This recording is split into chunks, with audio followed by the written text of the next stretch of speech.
એ uncle ચા મગાવો ને, ચાલો ટાઈમ થઈ ગયો. બળા હારું મારે પેટમાં ઉતરો આવે હરો. હા તો પૈસા લેવાના છે તો આવે જ ને. હવે 4.5 હે લેવાના હે. કેટલા? 4.5 હે.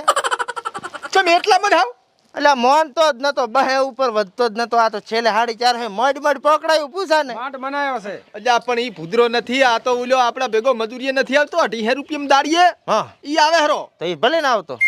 પાગલ છો પ્રો. હાલ છે બ્રો, બીજું શું હોય. હારું એ હા અલ્યા એ આ તો મારે 450 રૂપિયાનું નુકસાન છે. અમાર વળી 450 નો નફો. અલ્યા એમ ને મારા છોકરાને કોકે કિડનેપ કરી લાવ્યો છે ને 450 રૂપિયા માંગે છે. વ્યાજ કરી યાર પૂડું. આના છોકરાને કિડનેપ કર્યો. ઈ આપણાથી નેસા લેવલ ના લાગે. કાકા આ શું કરો? આમ તો કિડનેપ કર્યો તો જમા આવતો રહ્યો. પણ કાકા આને કિડનેપ કરી લાવ્યો છે મને. જો બોલે